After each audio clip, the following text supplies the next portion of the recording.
Isso, pessoal, vamos dar continuidade à nossa aula de escravidão indígena e africana no Brasil colonial.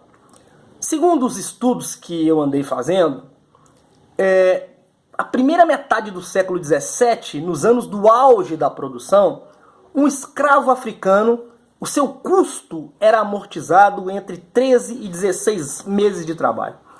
E mesmo depois, a partir de 1700, um escravo se pagava para o seu dono durante 30 meses de trabalho, ou seja, era muito lucrativo.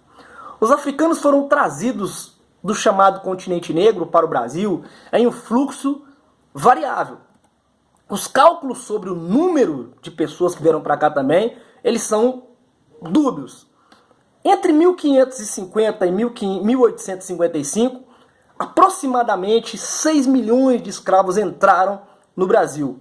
A sua maioria era jovens, homens, tá? A região também vai variar, pessoal.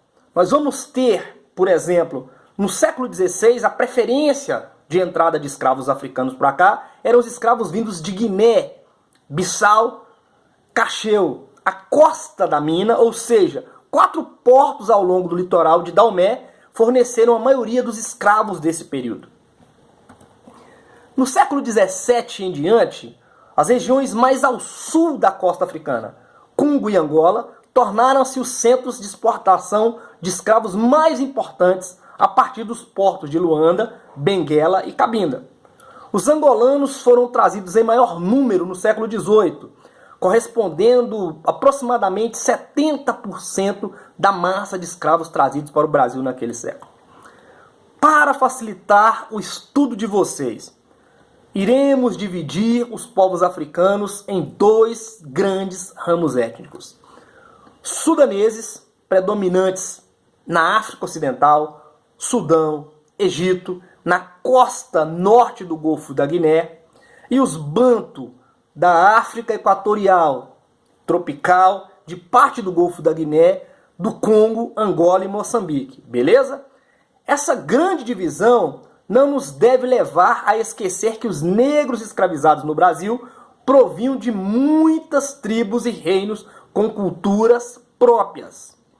Por exemplo, os Yorubá, Jejes, Tapas, Haussãs, entre os sudaneses, e os angolanos, Benguela, Monjolos, Moçambique, entre os Banto. Beleza? Os grandes centros importadores de escravos foram Salvador e depois o Rio de Janeiro, cada qual com sua organização própria, fortemente se tornaram concorrentes uns dos outros. Os traficantes baianos utilizavam-se de uma valiosa moeda de troca no litoral africano, o fumo produzido no recôncavo baiano. Estiveram sempre mais ligados à costa da mina, à Guiné e ao Golfo de Benim, neste último caso após meados de 1770, quando o tráfico da mina entra em queda, quando ele declina. O Rio de Janeiro recebeu sobretudo escravos de Angola, superando a Bahia com a descoberta das minas de ouro, o avanço da economia açucareira e o grande crescimento urbano da capital a partir do século XIX. Seria errôneo da nossa parte pensar que enquanto os índios se opuseram à escravidão, os negros aceitavam passivamente. Não é assim. Fugas individuais ou em massa, agressões contra senhores, resistência cotidiana fizeram parte das relações entre senhores e escravos desde os primeiros tempos. Os quilombos são um grande exemplo, ou seja, os estabelecimentos de negros que escapavam à escravidão pela fuga e que recompunham no Brasil a organização social semelhante aos seus reinos, às suas tribos africanas. Existiram há centenas no Brasil colonial. Palmares, uma rede de povoados situada em uma região que hoje corresponde em parte ao estado de Alagoas, com vários milhares de habitantes, foi um desses quilombos e certamente o mais importante. Apesar do secretário, o presidente da Fundação Palmares falar que Zumbi, que Palmares não teve valor nenhum, isso é extremamente absurdo. Nós temos uma grande importância nesse lugar aqui. Por quê? Este quilombo, que foi formado no início do século XVII, resistiu a ataques de portugueses, holandeses, por quase 100 anos. E ele só veio a sucumbir em 1695, quando as tropas do bandeirante Domingos Jorge Velho, que comandava, conseguiu atacar e destruir essa sua população. Admitidas as várias formas de resistência, não podemos deixar de reconhecer que, pelo menos até as últimas décadas do século XIX, os escravos africanos ou afro-brasileiros, como eu prefiro chamar, não tiveram condições de desorganizar o trabalho compulsório. Bem ou mal, viram-se obrigados a se adaptar a ele. Essa é a realidade. Dentre os vários fatores que limitavam as possibilidades de rebeldia coletiva, lembremos que, ao contrário dos indígenas, os negros eram desenraizados por meio de separações arbitrárias. Vou indicar para vocês aqui um documentário importante, Atlântico Negro na Rota dos Orixás. Lá vocês irão ver como era feita a divisão para que eles viessem para a América. Eles eram lançados em levas para territórios estranhos, divididos em grupos que não falavam os mesmos dialetos. Por outro lado, nem a igreja nem a coroa se opuseram à escravização do negro. Ordens religiosas como a dos beneditinos estiveram mesmo entre os grandes proprietários de escravos. Por que isso acontecia? Nós temos alguns reflexos da Idade Média. Os sermões da Idade Média, os padres da Idade Média, afirmavam que os escravos eram necessários porque eles estavam pagando o pecado original. O pecado de Caim, porque Caim, quando mata o seu irmão, ele tem uma marca na sua testa. E a marca é que ele se torna negro. Olha que absurdo. Eles pregavam isso no sermão na igreja no domingo. Então ele enegreceu a sua pele. Esse era o pecado original. Nós temos a teoria do candelabro. Sem Cã e Jafé, os 3 filhos de Noé. Quando Cã sai da arca, quando Noé produz uma vinha, Noé se embebeda, Cã, a Bíblia diz que ele descobre a vergonha do pai. Descobrir em hebraico significa estuprar. Ele estuprou seu pai. E por isso ele foi amaldiçoado. Ele foi para uma região onde ele também ficou com a sua pele queimada. E ele se tornou o pai dos africanos. Então ele tinha que pagar o seu pecado através da escravidão. E a terceira teoria, a teoria de Ismael. Ismael, que era filho de Abraão, com Agar, que era uma escrava egípcia. Quando Abraão peca ao deitar com Agar, ele tem um filho que é negro, e este filho se torna muçulmano depois, a gente vai falar em um outro momento. Então essas 3 teorias dizem que o negro ele tem que ser cativo porque ele tem que pagar o pecado original. Olha que absurdo.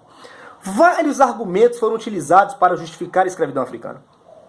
Se tratava de uma instituição que já existia na África, ou seja, podemos escravizar porque eles já são acostumados a ser cativos. Então, para o mundo cristão, essa escravização foi muito natural. Eles vão servir para ser civilizados e salvos pelo reconhecimento da religião católica e a verdadeira. Além disso, o negro era considerado um ser racionalmente inferior. Olha que outro absurdo. No decorrer do século XIX, teorias pretensamente científicas reforçaram esse preconceito. O tamanho e a forma do crânio dos negros, o peso do seu cérebro, etc., demonstravam que se tratava de uma raça baixa de inteligência, de emoções, instável, destinada biologicamente a ser obrigado a trabalhar como escravo. Olha só, pessoal. O tratamento dado a ele também pela legislação era diferente. Ao contrário dos indígenas que tiveram a alma reconhecida pelos religiosos, estes tinham leis protetoras contra a escravidão. Os africanos não tinham. O negro escravizado não tinha direito. Ele não tinha nenhum tipo de consideração jurídica. Ele não era considerado uma pessoa, ele era um objeto, ele era um animal. Vejamos alguns aspectos da questão demográfica. Embora os números apurados variem, há dados sobre a alta de mortalidade de escravos negros no Brasil, especialmente das crianças, as que nasciam aqui, e dos recém-chegados. Era raro, mas nós vamos ter casos de recém-chegados aqui. Quando vinham para cá, a população escrava, há uma mortalidade maior aqui do que os escravos dos Estados Unidos da América. A mortalidade aqui ela é muito maior. Observadores nos primórdios do século XIX calculam que a população escrava declinava uma taxa entre 5% e 8% ao ano. Isso é extremamente alto. Dados recentes revelam que a expectativa de vida de um escravo do sexo masculino ao nascer, em 1872, era de 18,3 anos, enquanto a da população num todo era de 27 anos. Não é muito diferente de hoje, meus queridos. Não é muito diferente de hoje, minhas queridas.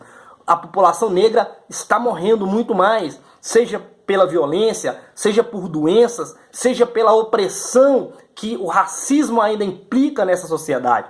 Por sua vez, um cativo que nascia nos Estados Unidos no mesmo período tinha uma expectativa de vida de 35 anos e meio.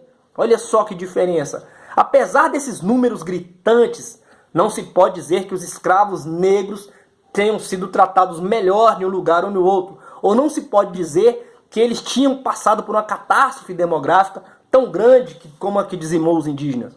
Aparentemente, negros provenientes do Congo, do norte da Angola, do Daomé, o atual Benin, eram menos suscetíveis ao contágio de doenças como a varíola. Isso são suposições de escritos da época. De qualquer forma, mesmo com a destruição física prematura dos negros, os senhores de escravos tiveram sempre a possibilidade de renovar o suprimento pela importação. Eram tratados como objetos, então morreu, eu trago outro. A escravidão brasileira se tornou mesmo a maior fonte de riqueza do Brasil colonial, imperial e início do Brasil republicano. Com raras exceções, não houve tentativa de se ampliar o crescimento da população escrava já instalada no Brasil. A fertilidade das mulheres escravas era baixa. Além disso, criar uma criança por 12, 13, 14 anos era considerado investimento de risco, tendo-se em conta as altas taxas de mortalidade decorrentes das péssimas condições de existência desses povos. Então aqui está a raiz dos problemas. As pessoas questionam muitas vezes a mim: isso é mimimi, Renato, da comunidade, isso é mimimi da população negra, isso é mimimi do movimento negro. Não, pessoal. A população negra no Brasil sempre teve, historicamente, condições menores do que a população branca brasileira. E digo para vocês mais, nesses dias de pandemia, a população negra tem morrido mais do que a população branca. Fica aí o meu alerta. Se você gostou, eu peço que você deixe os seus comentários, dá o seu joinha, se inscreva, compartilhe.